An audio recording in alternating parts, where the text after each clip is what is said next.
ശേഷം കിമ്മും ലില്ലിയും ഷെൻഷിയുടെയും ഹുവാങ്ങിനെയും കൂടെ ഡിന്നറിനായിട്ട് വന്നിരിക്കുകയാണ്. കിമ്മ് അവനെ കാണുമ്പോൾ ചെറിയ പേടിയിലാണ് ഇരിക്കുന്നത്. അത് നോട്ട് ചെയ്ത ലില്ലി ചേട്ടന്റെ അനിയനോട് മിണ്ടിക്കൂടെ, അവൻ ഇപ്പോഴും പേടിച്ചിട്ടാണ് ഇരിക്കുന്നതെന്ന് പറയുന്നു. ഹുവാങ് കിമ്മിനോട് നാളെ മുതൽ ഓഫീസിൽ വന്നേക്ക്, ചുമ്മാ പ്ലേ ബോയ് പോലെ ചുറ്റി നടക്കാതെ പണിയെടുക്കാനായിട്ട് വരാനായി പറഞ്ഞു. പേടിച്ചവൻ ഓക്കെ ചേട്ടാ, നാളെ മുതൽ ഓഫീസിൽ വരാമെന്ന് പറയുന്നു. അപ്പോൾ ഹുവാങ് ലില്ലിയോട് കിമ്മിനോടും നിങ്ങൾ കഴിക്കി, ഞാനും ഷെൻഷിയും ഒന്ന് പുറത്ത് പോയിട്ട് വരാമെന്ന് പറയുന്നു. അപ്പോൾ ലില്ലി കിമ്മിനോട് എന്തിനാണ് പ്ലേ ബോയ് ആയിട്ട് ആക്ട് ചെയ്യുന്നത്, നീ നല്ലവനല്ലേ എന്ന് പറയുമ്പോൾ ഞാൻ നല്ലവനാണ്, പക്ഷേ എൻ്റെ അമ്മ കാരണമാണ് എന്നെ ആർക്കും ഒരു വിലയില്ലാത്തത്, അതുകൊണ്ടാണ് പ്ലേ ബോയ് ആയിട്ട് ഇരിക്കുന്നത്. അല്ല ചേട്ടൻ എന്തിനാണ് എന്നോട് ഓഫീസിൽ വരാനായി പറഞ്ഞതെന്ന് പറയുമ്പോൾ ലില്ലി എടാ മണ്ട, നിന്റെ ചേട്ടൻ അനിയനായിട്ട് ഏറ്റെടുത്തിരിക്കുകയാണ്, അതുകൊണ്ടാണ് നാളെ മുതൽ ഓഫീസിലേക്ക് വരാനായി പറഞ്ഞത്. ഇവിടെ ഹുവാങ്ങും ഷെൻഷിയും പുറത്തേക്ക് വരുമ്പോൾ കിമ്മിനെ അനിയനായിട്ട് ഏറ്റെടുത്തതിൽ എനിക്കും സന്തോഷമെന്ന് പറയുന്നു. ശേഷം ഷെൻഷിയും ഹുവാങ് വീട്ടിലെത്തിയ ശേഷം ഷെൻഷിയോട് നിന്റെ അച്ഛനും അമ്മയും വേറെയാണ്, യോഷിയുടെ അമ്മയും അച്ഛനും അവളുടെ പാരൻസ് അല്ലെന്ന് പറയുന്നു, അതുകൊണ്ടാണ് അവളെ വീട് വിട്ട് ഇറക്കിയത്.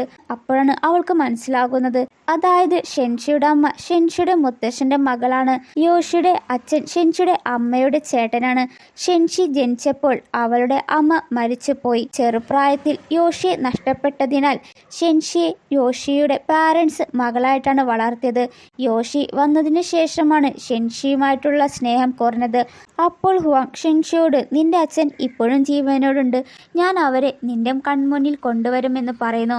ശേഷം കിമ്മും ഹുവാങ്ങും ഓഫീസിൽ പോകാനായി ഒരുങ്ങുമ്പോൾ ഷെൻഷിയുടെ മെസ്സേജ് വരുന്നു. ഉടനെ അവൻ കിമ്മിനോട് നീ പൊക്കോ, എന്നെ ഫോളോ ചെയ്ത് വരണ്ട എന്ന് പറഞ്ഞ് കിമ്മിനെ പറഞ്ഞയക്കുന്നു. ഹുവാങ് ഷെൻഷിയെ മീറ്റ് ചെയ്യാനായിട്ടാണ് വന്നത്. അവൾക്ക് കോമ്പറ്റീഷൻ പോകുന്നതിന് ഹുവാങ് ഹഗ് ചെയ്ത് ഉമ്മ കൊടുത്തിട്ടാണ് അയക്കുന്നത്. ഇവിടെ യോഷി കോമ്പറ്റീഷനിൽ പങ്കെടുക്കാതെ വേറെ ഒരു പണക്കാരൻ്റെ കൂടെയാണ് സ്പെൻഡ് ചെയ്യുന്നത്. ഇപ്പോൾ യോഷിക്ക് അവളുടെ ഫ്രണ്ട് കോൾ ചെയ്ത് ഇന്നത്തെയും കോമ്പറ്റീഷനിൽ ഷെൻഷിയാണ് വിൻ ചെയ്തതെന്ന് പറയുന്നു. അത് കേൾക്കുമ്പോൾ അവൾക്ക് അസൂയാണ് വരുന്നത്. കാരണം ഇവളുടെ ജീവിതം ഇങ്ങനെ അവൾ മാത്രം ഹാപ്പി ആയിട്ടാണ് ഇരിക്കുന്നതെന്ന് പറഞ്ഞ് ഇപ്പോൾ അവളുടെ കമ്പനി ഷെയർസ് എല്ലാം കുറഞ്ഞുകൊണ്ടാണ് ഇരിക്കുന്നത്. യോഷിയുടെ അമ്മയാണ് ഈ പണക്കാരൻ്റെ കൂടെ ടൈം സ്പെൻഡ് ചെയ്യാൻ അയച്ചത്. ഇവിടെ ലില്ലി താൻ മര്യാദയ്ക്ക് പഠിക്കാത്തത് കൊണ്ട് തന്നെ എൻ്റെ മാർക്കെല്ലാം കുറഞ്ഞു എന്ന് പറഞ്ഞ് കിമ്മിനോട് സങ്കടം പറഞ്ഞിരിക്കുകയാണ്. അതേസമയം ഹുവാങ്ങിൻ്റെ സ്വത്തുക്കളെല്ലാം കൊണ്ടുവന്ന് ഷെൻഷിയുടെ പേരിലേക്ക് എഴുതട്ടെ എന്ന് തീരുമാനിക്കുമ്പോൾ എന്നാൽ അവൾക്ക് സ്വത്തൊന്നും വേണ്ട, നിങ്ങൾ മാത്രം മതി എന്ന് പറഞ്ഞ് അവനെ ഹഗ് ചെയ്യുകയാണ്. അടുത്ത ദിവസം ഹുവാങ്ങിനു വേണ്ടി ലഞ്ച് ഓഫീസിൽ കൊണ്ടുപോകുന്ന വഴിയിൽ വെച്ച് പെട്ടെന്ന് ഒരാൾ വന്ന് ഹെൽപ്പ് വേണമെന്ന് ചോദിക്കുന്നു. ഇവളും കാറിൽ നിന്ന് ഇറങ്ങി നോക്കുമ്പോൾ അവിടെ ഒരു വയസ്സായ അങ്കിളിനെ കാണുന്നു. അയാൾ അവളെ കാണുമ്പോൾ ഷോക്കാവുകയാണ്. കാരണം തൻ്റെ ഭാര്യയെപ്പോലെ ഉണ്ടല്ലോ ഇവൾ എന്ന് ചിന്തിച്ച്. എന്നിട്ട് അവൾ അടുത്ത് ചെന്ന് നോക്കുമ്പോൾ എനിക്കൊരു കുഴപ്പമില്ല, ഒരു കോഫി കുടിച്ചാൽ എല്ലാം മാറുമെന്ന് പറഞ്ഞ് അവളോടൊരു കോഫി വാങ്ങി തരുമോ എന്ന് ചോദിക്കുന്നു. അങ്ങനെ അവൾ അയാളെ കൂട്ടി കോഫി ഷോപ്പിലേക്ക് വരുന്നു. അപ്പോൾ അവിടേക്ക് ഹുവാങ്ങും വരുന്നു. അങ്കിൾ ഹുവാനോട് നിങ്ങളുടെ ഭാര്യയുടെ പേരെന്താണ്, നിങ്ങളുടെ ഭാര്യ ഏത് ഫാമിലിയിൽ നിന്നാണ് എന്ന് പറഞ്ഞ് അവളെക്കുറിച്ച് സംസാരിക്കുമ്പോൾ ഹുവാങ് ഷെൻഷിയെ കോഫി വാങ്ങാനായിട്ട് വിടുന്നു.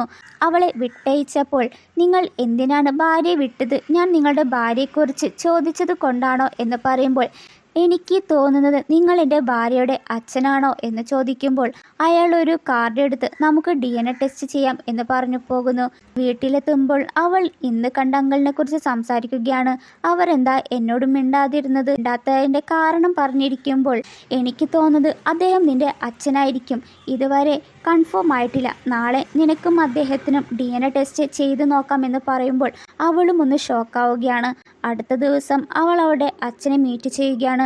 നമ്മൾ DNA ടെസ്റ്റ് എല്ലാം എടുക്കണോ എന്ന് അവളോട് ചോദിക്കുമ്പോൾ DNA ടെസ്റ്റ് ഒന്നും വേണ്ട, നീ എൻ്റെ മകൾ തന്നെയാണ് എന്ന് പറയുന്നു. ഇത്രയും നാളും അവളുടെ അച്ഛൻ കോമയിലായിരുന്നു. വിവാഹത്തിന് മുന്നേ ജനിച്ചതാണ് ഇവൾ. ജോലി സംബന്ധ കാര്യത്തിന് അവളുടെ അച്ഛൻ എബ്രോഡിൽ പോയിരുന്നു. അവിടെ വെച്ച് ഒരു ആക്സിഡന്റ് സംഭവിക്കുകയും അവളുടെ അച്ഛൻ കോമയിലായിരുന്നു ഇത്ര നാളും. അതുകൊണ്ടാണ് ഇത്രയും നാളും അവരെ കാണാൻ വരാത്തത്. ഇവിടെ ഷെൻഷിയുടെ മുത്തശ്ശൻ്റെ അടുത്ത് അവളുടെ അച്ഛൻ കാണാൻ വരികയാണ്. ഒപ്പം തന്നെ ഹുവാങ്ങും വരുന്നു. മുത്തശ്ശൻ ഹുവാങ്ങിനോട് എന്തിനാണ് ഇവനെ കണ്ടെത്തിയത്, എൻ്റെ മകളെ ചതിച്ചവനാണ് ഇവനെന്ന് പറയുമ്പോൾ അവളുടെ അച്ഛൻ നടന്ന കാര്യങ്ങളെല്ലാം പറയുമ്പോൾ സത്യം മനസ്സിലാക്കിയ മുത്തശ്ശൻ ക്ഷമിക്കുന്നു. അടുത്ത സീനിൽ ഷെൻഷിയുടെ വളർത്തച്ഛൻ വിളിച്ച് ബിസിനസ് എല്ലാം നഷ്ടത്തിലാണ്, നീ മുത്തശ്ശനോട് പറഞ്ഞ് എന്നെ ഹെൽപ്പ് ചെയ്യണമെന്ന് പറയുന്നു. എന്തിനാണ് ഞാൻ നിങ്ങളെ ഹെൽപ്പ് ചെയ്യുന്നത്? നിങ്ങൾക്കും എനിക്കും യാതൊരു ബന്ധമില്ല, നിങ്ങളല്ലേ എന്നെ വീട് വിട്ട് ഇറക്കിയത് എന്ന് പറയുമ്പോൾ ഹുവാങ് വന്ന് കോള് വാങ്ങിച്ച് സംസാരിക്കുന്നു. എൻ്റെ ഭാര്യയ്ക്കും നിങ്ങൾക്കും യാതൊരുവിധ ബന്ധമില്ല, ഇനി ഇത് പറഞ്ഞ് ഞങ്ങളെ വിളിക്കരുത്. ശേഷം അവളെ കൂട്ടി ഷെൻഷിയുടെ അമ്മയുടെ കല്ലറയിൽ പോകുന്നു. അമ്മയോട് എനിക്ക് നല്ല ഭർത്താവിനെയാണ് കിട്ടിയിരിക്കുന്നത് പറയുന്നു. ഹുവാങ്ങും ആൻറ്റി നിങ്ങളൊന്നും കൊണ്ട് വിഷമിക്കേണ്ട, നിങ്ങളുടെ മകളെ ഞാൻ പൊന്നുപോലെ നോക്കിക്കോളാമെന്നും അവൻ ഉറപ്പ് നൽകുന്നു.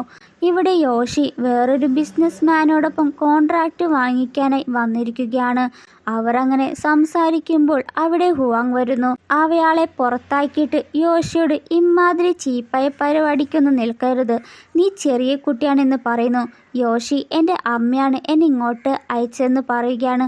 വീട്ടിലെത്തുമ്പോൾ അവളുടെ അമ്മ അവൾക്കൊരു അടി കൊടുത്തിട്ട് ബിസിനസ് മാനെ പറഞ്ഞ് മനസ്സിലാക്കി കോൺട്രാക്റ്റ് സൈൻ ചെയ്യിപ്പിക്കാനാണ് നിന്നെ വിട്ടത്, എന്നാൽ അവൾ അയാൾക്കൊപ്പം സ്പെൻഡ് ചെയ്തിട്ടാണ് വന്നതെന്ന് അമ്മ പറഞ്ഞത് കൊണ്ടല്ലേ ഞാൻ പോയത് എന്ന് പറഞ്ഞ് അവൾ വീട് വിട്ട് ഇറങ്ങുകയാണ്. ശേഷം യോഷി ഷെൻഷിയെ മീറ്റ് ചെയ്യുകയാണ്. അവളുടെ സാധനങ്ങളെല്ലാം കൊടുത്തിട്ട് സോറിയും പറഞ്ഞ് അവളോട് കെയർഫുള്ളായിട്ട് ഇരിക്കാൻ പറഞ്ഞ് അവൾ പോകുന്നു. ഇവിടെ കിമ്മും ലില്ലിയും അവരുടെ മാരേജ് കാര്യങ്ങളെല്ലാം സെറ്റാക്കുകയാണ്. ശേഷം ഹുവാങ്ങിൻ്റെ അമ്മയുടെ ചർമ്മവാർഷികമാണ്. അപ്പോൾ അതിനായിട്ട് എല്ലാവരും ഇറങ്ങുമ്പോൾ മുത്തശ്ശൻ ഹുവാങ്ങിൻ്റെ അച്ഛനെ തടക്കുന്നു. ഇത്രയും നാളും കാട്ടാത്ത സ്നേഹം ഇപ്പോൾ എവിടെന്ന് വന്നു എന്ന് പറഞ്ഞ് ആ വടിയും കൊണ്ട് അവരെ പൊതിരെ അടിച്ചും കൊണ്ട് ആരെയും ആ സമയത്ത് അവിടെ കണ്ടുപോകരുതെന്ന് പറയുന്നു. ഇവിടെ കല്ലറയിൽ കിമ്മ് മാത്രമാണ് വരുന്നത്. അവൻ ഹുവാങ്ങിൻ്റെ അമ്മയ്ക്ക് ഫ്ലവർ ബൊക്കെയെല്ലാം കൊടുത്തിട്ട് എൻ്റെ അമ്മ ചെയ്ത ദ്രോഹങ്ങൾക്കെല്ലാം കിമ്മ് ക്ഷമ പറയുകയും അങ്ങനെ ഹുവാങ്ങും ഷെൻഷിയും അവിടുന്ന് പോകുന്നു. അവർ ആദ്യമായിട്ട് മീറ്റ് ചെയ്ത പ്ലേസിൽ വന്ന് ഇവിടെയാണ് നമ്മൾ ആദ്യമായിട്ട് മീറ്റ് ചെയ്തത് എന്ന് പറഞ്ഞ് സംസാരിച്ച് ഹാപ്പി ആകുന്നു. ശേഷം ഇവിടെ എല്ലാവരും ഡിന്നർ കഴിക്കുന്ന നേരത്ത് കിമ്മ് ലില്ലിയെ സൈറ്റ് അടിക്കുന്നത് കണ്ട് ഹുവാങ് നിങ്ങളെ രണ്ടുപേരെയും ഉടനെ കെട്ടിച്ചു വിടേണ്ട സമയമായി എന്ന് പറയുമ്പോൾ ചേട്ടാ അതിന് കുറച്ച് ടൈം വേണം, ഞാൻ ഓഫീസ് വരണം, ജോലിയെല്ലാം പഠിക്കണം, അതിനുശേഷം മതി കല്യാണം എന്ന് പറയുന്നു. അങ്ങനെ ഷെൻഷി സിനിമയ്ക്ക് പോകാനായി ഹുവാങ്ങിനെ വെയിറ്റ് ചെയ്ത് നിൽക്കുമ്പോൾ റോട്ടിൽ വെച്ച് ജിയെ അവളെ കാണുന്നു. അവളെ കണ്ട ദേഷ്യത്തിൽ അവളുടെ കാറ് അവളെ ഇടിപ്പിക്കുകയാണ്. ഇവിടെ ഹുവാങ്ങിൻ്റെ വീടാണ് കാണിക്കുന്നത്.